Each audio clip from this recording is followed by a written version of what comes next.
প্রায় ৪৬ বর্গ কিলোমিটার আয়তনের খুলনা সিটি কর্পোরেশনের এই শহরে প্রায় ১৫ লাখ মানুষের বসবাস।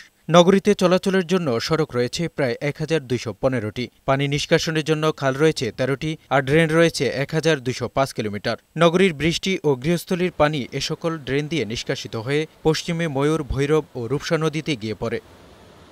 তবে এসব ড্রেনগুলো প্রায় প্লাস্টিক পণ্য, কাদামাটি ও বর্জ্যে পরিপূর্ণ থাকে। খাল সংরক্ষণ এবং জলাবদ্ধতা নিরসনে ২০১৮-১৯ অর্থবছরে ৮২৩ কোটি টাকা ব্যয়ে ড্রেন নির্মাণ, ৬৬০ কোটি টাকা ব্যয়ে ক্ষতিগ্রস্ত রাস্তা মেরামত ও উন্নয়ন কাজ শুরু করে সিটি কর্পোরেশন। কিন্তু তাতেও নগরীর জলাবদ্ধতার নিরসন হয়নি। এতে ক্ষোভ প্রকাশ করেছেন নগরবাসী।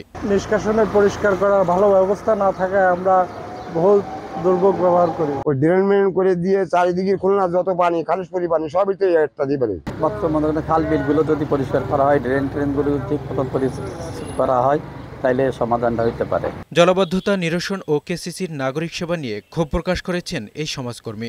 কেসিসি দৃষ্টিভঙ্গির পরিবর্তন করা দরকার।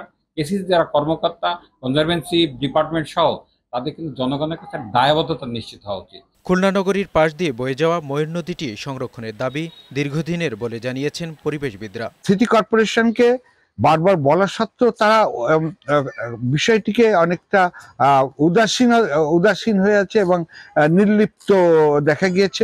জলাবদ্ধতা নিরসনে খুলনা শহরের খালগুলো খনন করা হচ্ছে বলে জানালেন সিটি কর্পোরেশনের এই কর্মকর্তা। এই খালগুলোর পানি সঞ্চালন ঠিক রাখার জন্য আমরা কিছু খাল খননের কাজ অলরেডি শুরু করেছি, আপনারা দেখেছেন। বর্ষার পূর্বেই আমরা পেড়িমাটি অপসারণ করতে সমাপ্ত হবে বলে আশা রাখি। এমজে জুয়েল, বৈশাখী সংবাদ।